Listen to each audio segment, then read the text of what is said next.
This is what they think the regime looks like.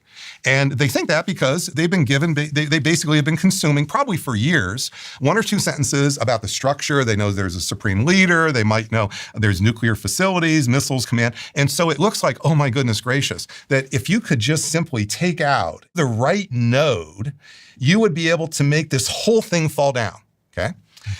But that's the wrong image, Stephen. This is the way smart people think. The problem is, this is a false image of most regimes, even the bad ones, and certainly the Iranian regime. Let me just focus on the Iranian regime.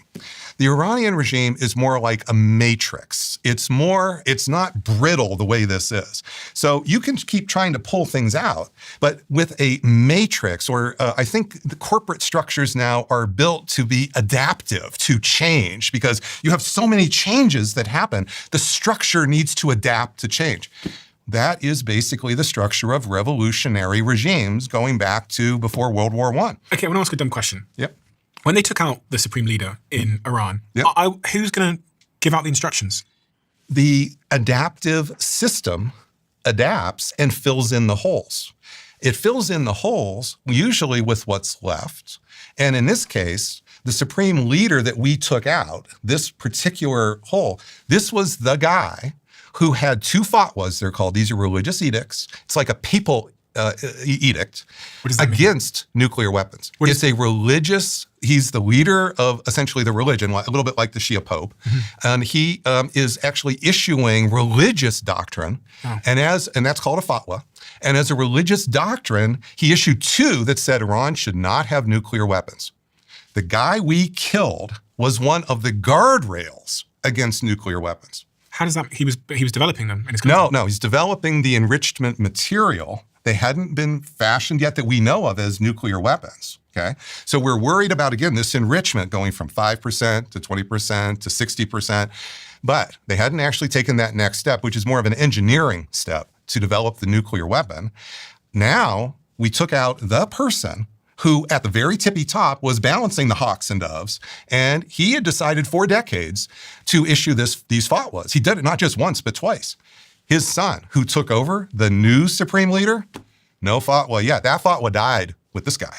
So will the new leader come in? It's not clear. He's got the religious authority to do anything like what his father did. This is a very different world, and he's known to be way more aggressive than his father. He's been in charge of the Bazi, the police that like to go and kill the protesters. He's been the guy who's been very, very strongly supporting, if not leading, that particular effort. And last night it was announced that he has been appointed as the new leader. He's the new supreme leader. Did Trump expect this?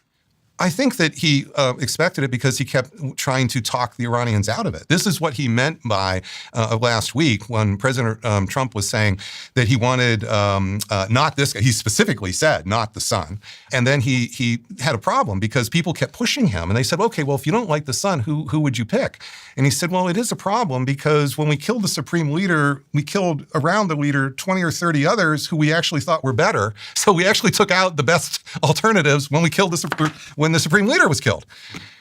And so everybody's scratching their heads going, what are we talking about here? So we actually helped by killing the competitors to the son.